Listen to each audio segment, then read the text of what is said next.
Sarah, you're fired! Get out of my office now! 53 people watched him destroy her. She didn't cry, didn't beg, didn't say a word. She just walked away. He thought he'd never see her again, but 3 hours later, there she was, in a hospital hallway, pale, bruised, barely able to stand. And when he saw her, he made the biggest mistake of his life. He opened his mouth. Please, just tell me what happened. What he said next would cost him everything. His job, his house, his entire future. Because the woman he just fired was hiding a secret that would change his life forever. And he had less than 9 hours to fix what he'd broken. This is how one mistake almost killed the person he loved most. He had made a lot of mistakes as a single father, but none haunted him like the day he fired Sarah, and that was just the beginning of his nightmare. Sit back and relax. Let me take you back to the morning everything changed. The office had never been this quiet. 53 employees sat frozen at their desks, eyes glued to their computer screens, pretending not to watch as Jake Morrison's voice echoed through the open floor plan like thunder before a storm.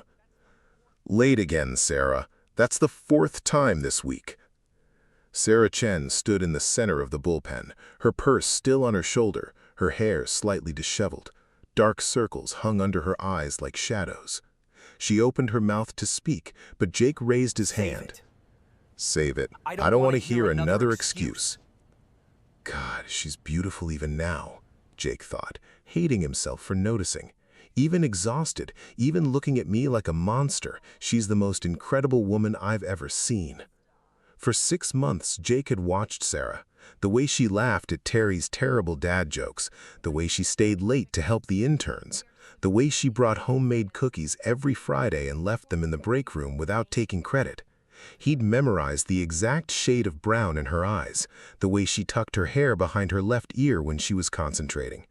He'd imagined 1,000 conversations where he asked her to dinner, where he told her that being a single dad and a boss didn't mean his heart had stopped working, where he admitted that she was the first woman since his wife died who made him believe in second chances. But he never said any of it, because he was her boss, because it was inappropriate, because he was terrified. So instead, he watched her fall apart over the past month, the lateness, the mysterious absences, the days she came back looking like she'd been crying, and it drove him insane because he couldn't ask, couldn't hold her, couldn't be anything except her boss. And now, with his mother dying in a hospital bed across town, with the world crashing down around him, his control finally snapped. I gave you chances, Sarah. So many chances. His voice cracked. I thought you were different. I thought you were special.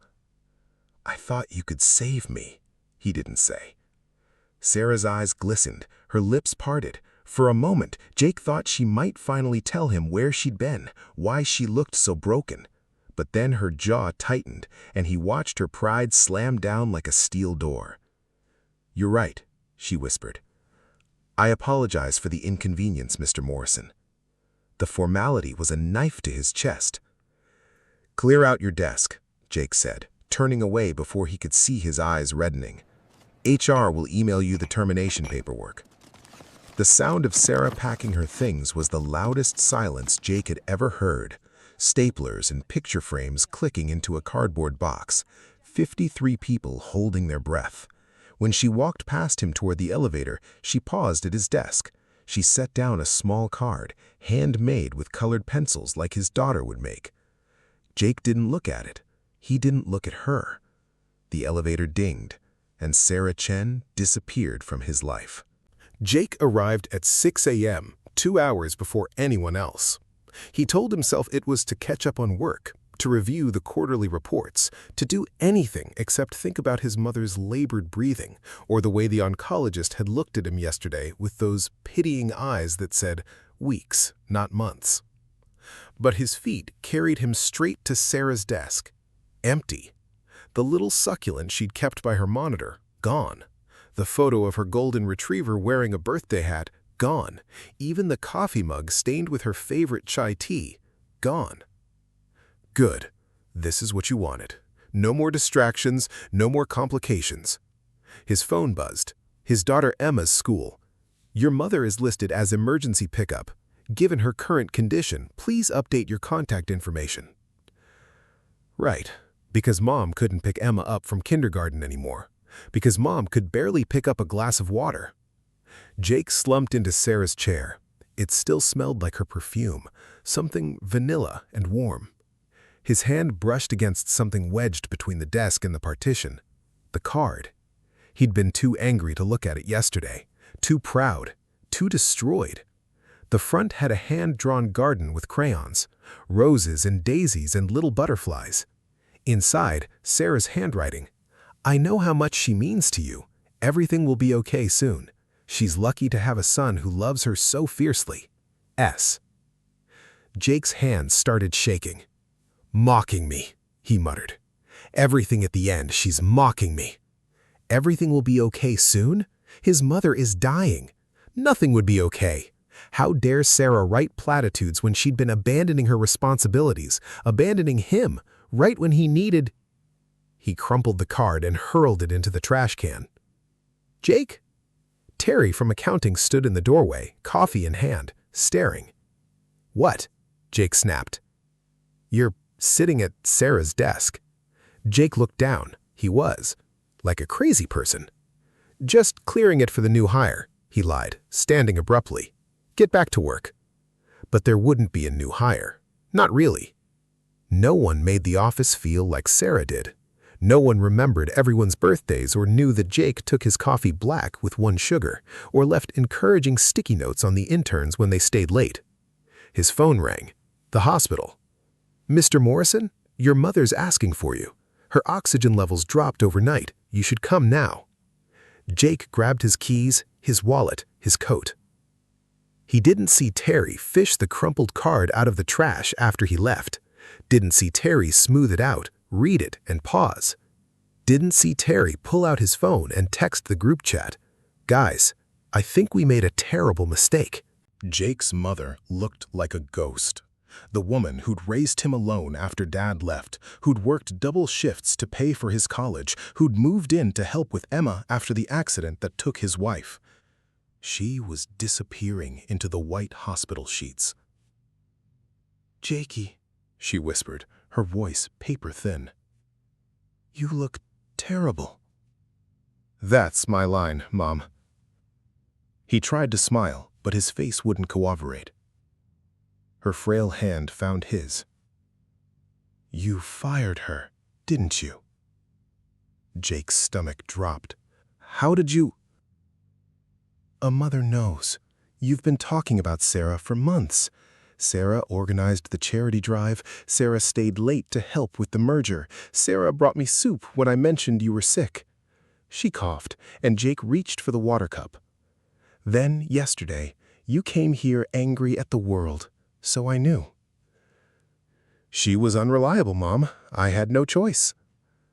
Everyone has a choice, baby. You just made the wrong one. Before Jake could respond, the door burst open. Dr. Patricia Williams strode in, and for the first time in weeks, she was smiling. Mrs. Morrison, Jake, I have extraordinary news. Jake stood so fast his chair fell over. What? What is it? We found her. Your mother's match. After 3 years on the donor list, we finally found a perfect kidney match. The room spun. Jake grabbed the bed rail to steady himself. That's impossible. You said the chances were 1 in 100,000 for a perfect match. I know. But she's here. She's real. And she's already waived the standard anonymity protocol because we need to move fast. Surgery is scheduled tomorrow morning, 6 a.m. Jake's mother started crying.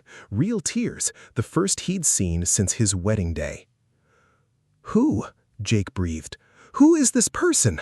I need to thank them. I need to... God, I'll give them anything, everything. My savings, my house, I don't care. Dr. Williams's smile softened. She doesn't want your money, Jake. She never did. She's been coming here for 4 weeks, doing blood work, tissue typing, compatibility panels, the works. 4 weeks? Something cold crawled up Jake's spine. She specifically requested the early morning and lunch hour appointments so she wouldn't, and I quote, disrupt her health screenings more than necessary. Dr. Williams checked her tablet, though I told her repeatedly that her health screenings were just as important as any job. Jake's mother squeezed his hand. Hard. Who is she? Jake asked, but he already knew. His heart already knew. She's in Recovery Bay 3, resting before pre-op. You can meet her now if you like. I think you should. Mom? Jake's voice cracked. His mother looked at him with those knowing eyes. Go, Jakey. Go see your angel. Jake ran. His dress shoes squeaked on the linoleum. Doctors yelled at him to slow down. He didn't care. Recovery Bay 3. He grabbed the door handle and stopped because through the window he could see her. Sarah. Sarah didn't see him at first. She was pushing an IV pole down the hallway, hospital gown hanging loose on her frame, moving like every step hurt. Her arm was wrapped in gauze where they'd drawn blood. Again. A purple bruise bloomed across her other arm, dark, angry, fresh. Jake's brain refused to process it. No, it can't be. He stepped back from the window, suddenly needing coffee, needing air, needing anything to make sense of the impossible equation in front of him. The cafeteria. He'd go to the cafeteria. He made it 3 steps before he crashed directly into her. Sarah stumbled. Jake caught her elbow, the one without the IV, and steadied her. For a moment, they were inches apart, and he could see how much weight she'd lost, how exhausted she really was. Jake, she breathed. He dropped her arm like it burned him. All the confusion crystallized into anger, because anger was easier than the alternative, easier than the terrible, creeping realization trying to break through his denial. Seriously, Sarah? The words came out sharp, cruel. Even now, even after everything. She blinked. What? You're still here, still making excuses. What is it this time? A cold? Allergies? He gestured at the IV pole. Food poisoning? Let me guess, you'll need another week off to recover? Sarah's face went white, whiter than it already was. Jake? You know what? I don't care anymore. You're not my problem. He started to walk past her. Stay sick. Stay wherever you want. You don't work for me anymore. I'm here for your mother. The words were so quiet, Jake almost missed them. He froze. What did you say? Sarah's eyes filled with tears, real ones, the kind that came from somewhere deep and broken. I'm not here for me, Jake. I'm here for your mom. That's not funny. Mr. Morrison? Dr. Williams appeared beside them, her hand landing gently on Sarah's shoulder, protective, like she knew Sarah needed protecting from him. I see you found our donor. The hallway tilted. No, that's not. Sarah works in marketing. She can't be. Sarah has spent the last month undergoing extensive medical screening, blood typing, tissue compatibility, psychological evaluations, CT scans. That's why she missed work. That's why she was exhausted. She's been here almost every other day since we identified her as a potential match. Sarah was crying openly now, silent tears streaming down her face. The late arrivals? Jake whispered. Morning blood draws. They had to be fasting panels. The absences? Full-day imaging appointments. The bruises I saw on your arms that day in the break room? Failed IV placements. I'm a hard stick. Jake's knees buckled. He caught himself against the wall. The woman he'd screamed at, humiliated, fired in front of 53 witnesses. She'd been saving his mother's life. Jake couldn't breathe. The hospital hallway stretched infinitely in both directions, fluorescent lights buzzing like accusations. Sarah stood 3 feet away, IV pole between them like a barrier, and Jake understood with perfect, horrible clarity what he'd done. "Why?" his voice broke. "Why would you do this for her? For me?" Sarah wiped her eyes with the back of her hand, careful not to disturb the IV line. "Your mom came to the office Christmas party last year, remember?" Jake barely remembered his own name right now. "She sat with me for an hour. Everyone else was networking, impressing the bosses, but your mom asked about me, my dog, my parents in Sacramento, my dreams." Sarah smiled through her tears. "She showed me pictures of Emma, told me about her kidney disease, said she didn't want to burden you with how scared she was." "Sarah!" "Shh. When the company did that donor registry drive in March, I signed up. I didn't think, the chances are so small." She laughed, broken and wet. "Then Dr. Williams called, said I was a preliminary match, asked if I wanted to proceed with testing." Dr. Williams nodded. Sarah never hesitated, not once. "I hesitated," Sarah whispered, looking at Jake. "Just once. When you started getting frustrated with my schedule, I almost told you. But what?" "You're my boss, Jake. What was I supposed to say? Sorry I'm late, I'm getting tested to give your mom my kidney. You'd have felt obligated, guilty. You would have told me to stop." Her voice dropped. "And your mom made me promise not to tell you unless I was a definite match. She didn't want you hoping for something that might not happen." Jake slid down the wall until he was sitting on the cold linoleum floor. "Yesterday," he said. "I fired you yesterday." "I know. In front of everyone. I know. I said you weren't special. I said—" "Oh, God. Sarah, what did I do?" She knelt down slowly, wincing as the movement pulled at her IV. This close, he could see the needle marks, the exhaustion, the toll the testing had taken. "You were scared," Sarah said softly. "You were watching your mom die, and your employee was being flaky and unreliable, and you didn't know why. You reacted like any person would. Any person wouldn't have screamed at their mother's savior. You didn't know. I should have asked." Jake slammed his fist against the floor. "I should have trusted you, should have known you wouldn't just—" He looked up at her. This woman who'd quietly, without fanfare or expectation, decided to cut herself open for his family. "I loved you. I've been in love with you since you started, and I was so angry because I thought you were pulling away from me, and I didn't even have the right to be angry because I never told you, and—" "Mr. Morrison," Dr. Williams interrupted, her voice tight. "We have a problem." Dr. Williams's expression shifted from compassionate to grave in an instant. "What problem?" Jake scrambled to his feet. "What's wrong? Is she not a match anymore? Did something change?" "The match is perfect. Sarah's blood work is perfect. Everything is still go for tomorrow morning." Dr. Williams pulled out her tablet, and Jake saw the tension in her jaw. "But the hospital administration flagged something an hour ago." Sarah stood slowly, gripping her IV pole. "Flagged what?" "Your insurance, Sarah. Your employee health coverage through Morrison & Associates was terminated yesterday at 5 p.m. per standard protocol. The termination processed overnight." The words hung in the air like poison. "So?" Jake said quickly. "So we reinstated. I'll call HR right now. I'll have it reactivated in 10 minutes. But insurance companies require a 30-day waiting period for reinstated coverage, especially for pre-existing conditions and scheduled procedures. It's federal regulation." "This isn't a pre-existing condition. She's a donor." "The policy doesn't distinguish.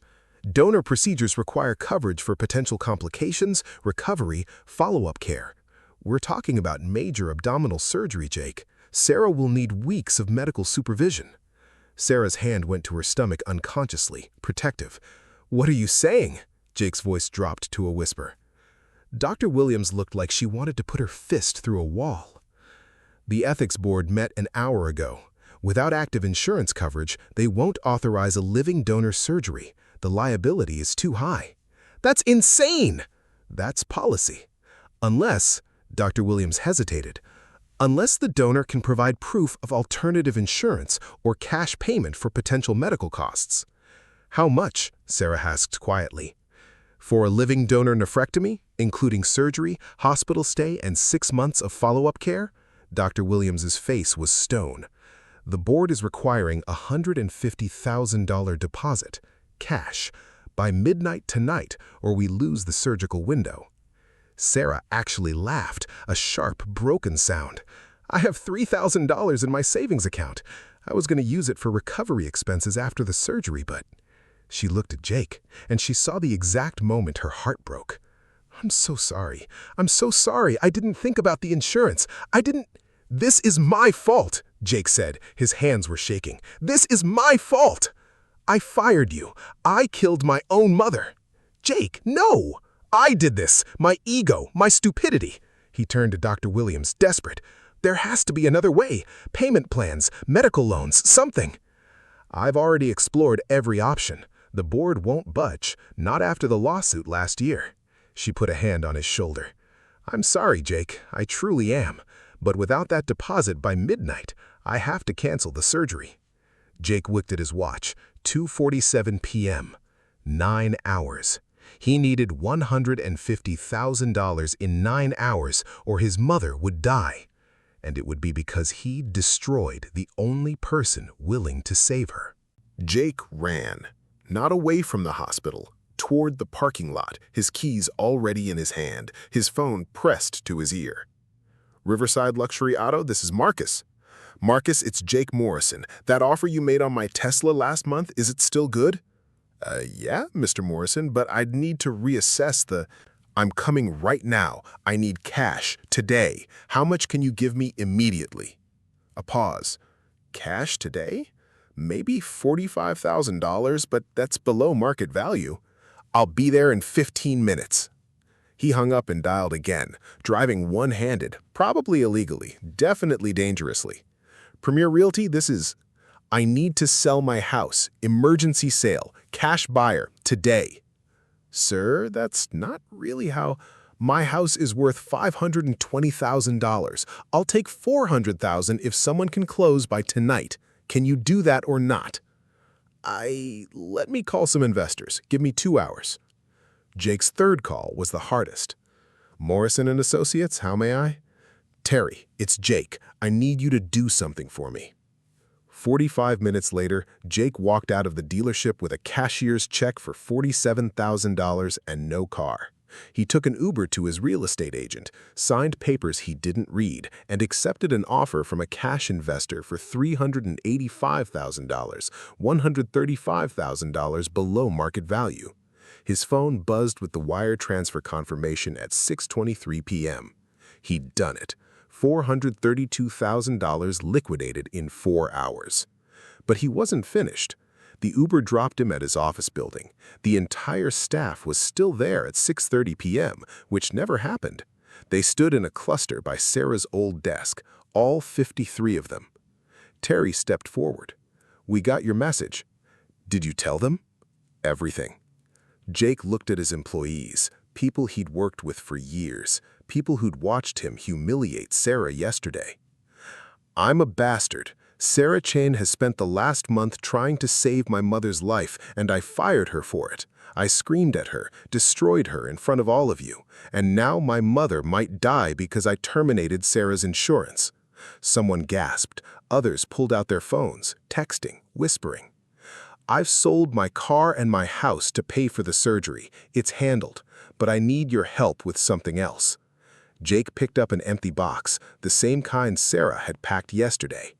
I'm bringing Sarah back, not because I have to, because I'm begging her to come back. And when she walks through that door, I need her to know that we're not the company that watched her get fired. We're the company that fought to bring her home.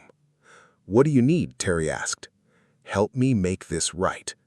For the next 2 hours, 53 people transformed Sarah's desk. Someone brought flowers. Someone else hung a banner. Welcome back, Sarah, our hero. The interns pooled money for a gift basket. Accounting printed out a new employee badge. HR prepared reinstatement paperwork backdated to yesterday. At 8:47 p.m., Jake's phone rang. Mr. Morrison, it's Dr. Williams. Did you check your hospital account? The deposit is there, all of it. Silence. Then, you beautiful idiot, what did you sell? Everything that mattered less than them. The surgery is on, 6 a.m. Be here. Jake looked at Sarah's desk, covered in flowers and hope. I'll be there, and I'm bringing Sarah home. The surgery took 7 hours. Jake sat between 2 hospital beds, holding his breath, holding his faith, holding on to the last threads of hope he had left. His mother was on his right, sleeping peacefully, her color already better than it had been in months. The kidney was working. Dr. Williams had used the word perfectly 4 times. Sarah was on his left, pale, stitched, breathing steadily through post-op pain medication. She'd given a piece of herself to save a woman who wasn't her family, to save the mother of a man who'd treated her like garbage. Emma sat in Jake's lap, clutching her stuffed bunny, staring at Auntie Sarah with wide, worried eyes. "Is she gonna be okay, Daddy?" "Yeah, baby. She's gonna be just fine." "Grammy too?" "Grammy too." Emma squirmed down and carefully placed her bunny next to Sarah's hand. "So she won't be lonely when she wakes up." Jake's heart cracked open. At 3:47 p.m., Sarah's eyes fluttered. "Hey," Jake said softly, leaning forward. "Welcome back." Sarah blinked slowly, focusing. "Your mom." "Perfect. You saved her life, Sarah." Tears slipped down Sarah's temples into her hair. "Good. That's good." Jake took a breath, then another. There were 1,000 things he needed to say and no words big enough to hold them. "I sold my house." Sarah's eyes widened slightly. "What?" "And my car. Had to cover the deposit for your surgery. Turns out, firing people has consequences."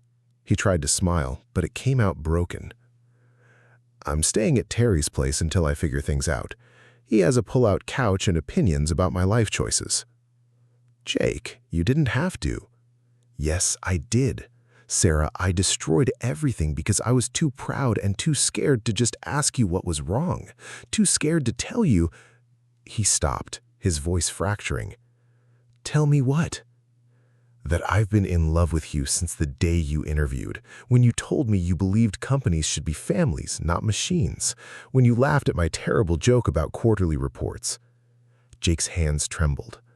"I've been in love with you for months, and I convinced myself I couldn't say anything because you were my boss, because it was inappropriate, because I was damaged goods, a widower with a kid and a dying mother." Sarah's heart monitor beeped faster. "So, instead of being honest, I just watched you, like a coward. And when you started slipping away, when I didn't understand why, I lashed out. I hurt you in the worst possible way." He leaned closer, his eyes red. "You were saving my family, and I treated you like you were worthless." "Jake, I'm not asking you to forgive me. I don't deserve that. I'm not even asking you to come back to work, though the whole office staged an intervention and your desk looks like a shrine." He laughed wetly. "I'm just asking, God, Sarah, I'm just asking if someday, maybe, you could let me spend the rest of my life trying to become the man you deserved to work for, the man you deserved to save." Sarah was quiet for a long moment, tears streaming steadily. Then she shifted her hand, slowly, carefully, mindful of the IV, until her fingers brushed his. "Ask me to dinner first," she whispered. "Then we'll talk about the rest of your life." Jake's breath caught. "Really?" "Really. But Jake," her grip tightened, "next time you love someone, tell them. Don't wait until they're in a hospital bed missing a kidney." He laughed, a real one, broken and wet and full of hope. The door creaked open. Emma peeked in, holding a bouquet of daisies that were nearly as big as she was. "I picked these for Auntie Sarah," she announced. Terry said ladies like flowers. Sarah smiled, radiant even in pain. Terry's a smart man. Emma climbed carefully onto Jake's lap, looking between her father and Sarah with the solemn wisdom of a 5-year-old. Daddy cries a lot now, she informed Sarah, but Grammy says they're happy tears. They are, sweetheart, Jake said, kissing his daughter's head, holding Sarah's hand, watching his mother breathe easily for the first time in years. Across the room, his mother cracked one eye open and smiled. 3 weeks later, Jake stood in front of Morrison and Associates at 8:59 a.m., coffee in hand, black with 1 sugar for him, chai for Sarah. She walked through the door at exactly 9, moving carefully, still healing. 53 employees stood and applauded. Sarah stopped, overwhelmed, as Jake crossed to her and offered his arm. "Welcome home," he said. She took it, and somewhere in the back of the office, Terry muttered to accounting, "I give them 3 months before he proposes." 3 months, someone scoffed. 2 weeks tops. They were both wrong. Jake lasted 11 days before he got down on one knee in the break room, holding a ring and his heart. But that's another story.